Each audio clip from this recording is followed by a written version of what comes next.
Nous passons 2 mois de la sorte au bout desquels nous fûmes transportés à Longwood, que nous occupons en cet instant. Il avait fallu tout ce temps pour les premières réparations. Le colonel se trouva tout réuni, à l'exception du grand maréchal et de sa femme. Le manque d'espace les força de demeurer à 2 ou 3 milles dans une maison séparée. Longwood était dans le principe qu'une ferme de la compagnie, elle avait été abandonnée au dernier sous-gouverneur qui était venu à vous d'en faire une demeure de campagne. Les additions actuelles ont été faites avec une telle hâte qu'elles n'offrions que des réduits fort insalubres.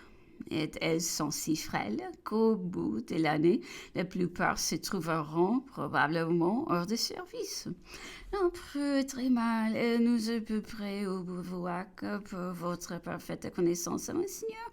J'ai joint ici les plans de l'établissement que mon fils avait tracé pour sa mère.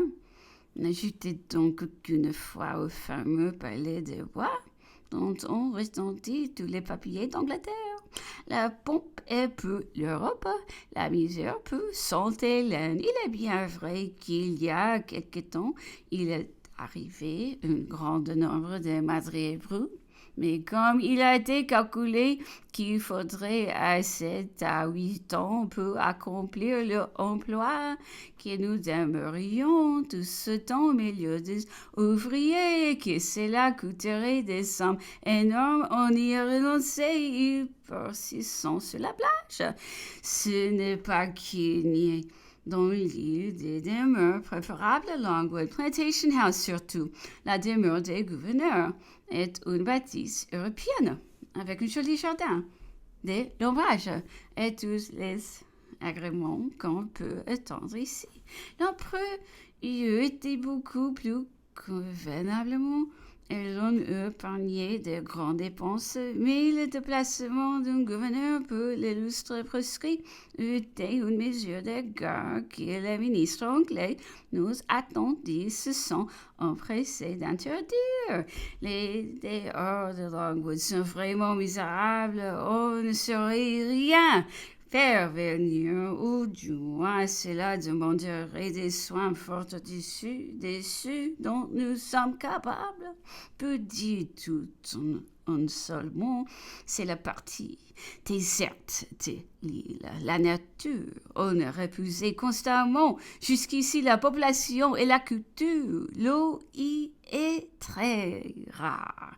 Il n'y a point d'ombre. On n'y trouve que des bruyères marines, quelques arbrisseaux et les gommiers, espèces d'arbres bâtards et difformes, ne donnant ni feuilles ni ombrage.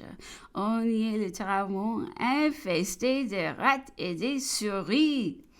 Toutefois, le voyageur qui vient de traverser la mer, dont l'œil fatigué de la monotonie des vagues est tout prêt à admirer les premiers sols qui rencontre s'il grimpe par un beau jus sur notre plateau, dans l'étonnement des affreux rochers qui, pointant au-dessus de lui, et des abîmes creusés à ses pieds.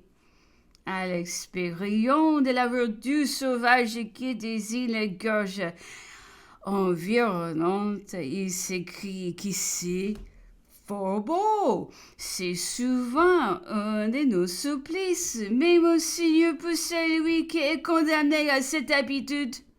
C'est un vrai lieu de désolation. Il en est de même du climat que ceux qui ne font que passer pouvant trouver doux et annonçant sous le soleil dévorant du tropique. Cette île est la plupart du temps couverte de nuages et Longwood sujet à des fréquentes pluies, d'où il suit que le soleil paraît on est brûlé et que quand il se cache, l'on demeure dans une affreuse et constante humidité.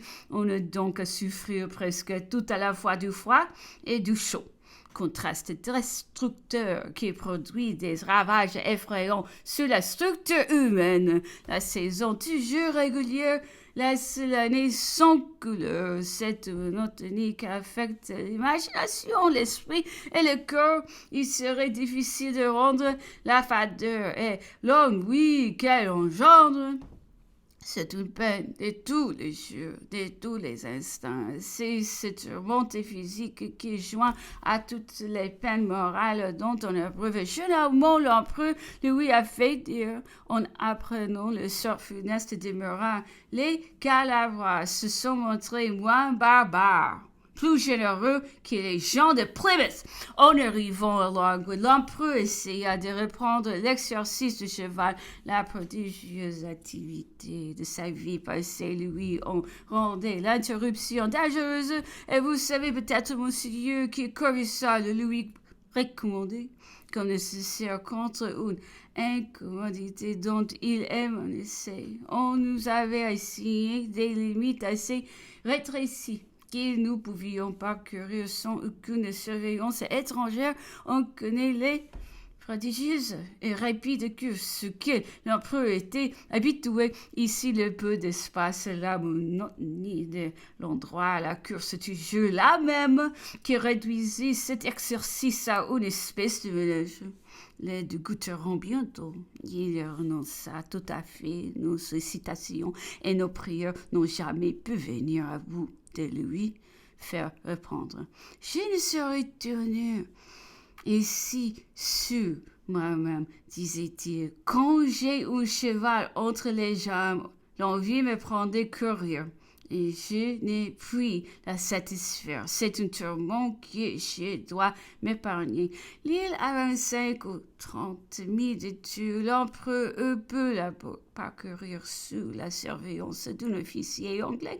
Il ne jamais peut se soumettre. La couleur de l'habit ou la différence de nation n'est pas son objection, car quand on a reçu le baptême de feu, dit-il, on est à ses yeux d'une même religion, mais il ne vaudrait sorti qui peut se procurer une jouissance. C'est le moment où il pourrait se pencher avec nous. En étranger, le lui interdirait. Il voudrait se distraire de sa situation et la présence de son geôlier.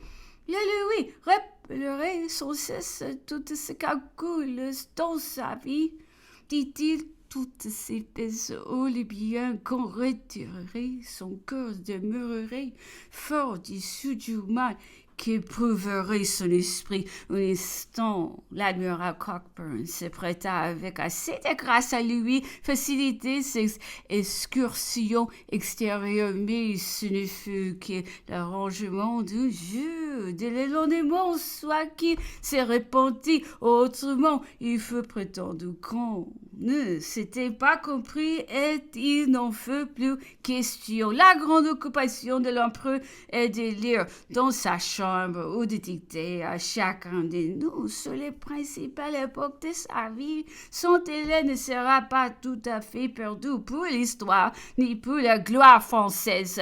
Les campagnes d'Italie et l'expédition d'Égypte sont déjà assurées. Ce sont des ouvrages dignes de leur sujet. Il ne partit qu'à celui qui avait accompli ces prodiges et les décrit dignement. L'empereur a pris l'anglais, monseigneur, et j'ai la gloire de l'enseignement. En moins de 30 leçons, il a pu lire les papiers nouvelles aujourd'hui. Il parcourt tous les ouvrages. Tout ce qui concerne la vie animale se trouve ici de la plus mauvaise qualité, au manque même tout à fait. C'est mauvais. D'abord parce que cette latitude est dans cette colonie, sa nature est telle. Ensuite parce que nous sommes pour vous à la entreprise par contrat, sans aucune autorité ni contrôle de notre part. Nous n'avons jamais pu obtenir qu'on nous fournisse les animaux vivants. On devine la cause non plus que d'être pour vous autrement conçu la journée, si bien qu'il est arrivé plus d'une fois de voir les heures de nos repas retardées parce que les provisions n'étaient pas encore venues et qu'on s'est trouvé quelquefois dont le courant du jeu, privé de boire, de manger, parce qu'on se trouvait précisément entre la ration consommée et la ration à venir. La viande est détestable, le pain n'est pas le nôtre, le vin fort souvent ne saurait se boire, l'huile sur laquelle l'empereur est délicat et qu'il ne peut s'employer dans son état naturel. Il a été impossible de se procurer de la liqueur passable et elle eût fait plaisir. L'empereur, qui a été si longtemps gâté sur tous ces objets, à un tel point qu'on ne saurait le dire, et qu'il ignorait lui-même, Louis, pour qui ces jouissances ne sont que négatives, c'est-à-dire qu'il ne se percevrait pas si toutes ces choses étaient bonnes et sensibles, néanmoins ce qu'elles se trouvent si mauvaises, il ne se plaint pas. Il vivrait de la ration du soldat, mais enfin il en souffre, et nous encore en souffrons pour lui bien davantage. Croirait-on jamais que l'autorité se soit opposée à ce que notre sollicitude attentive chercha à lui procurer à son issue? Ces petites jouissances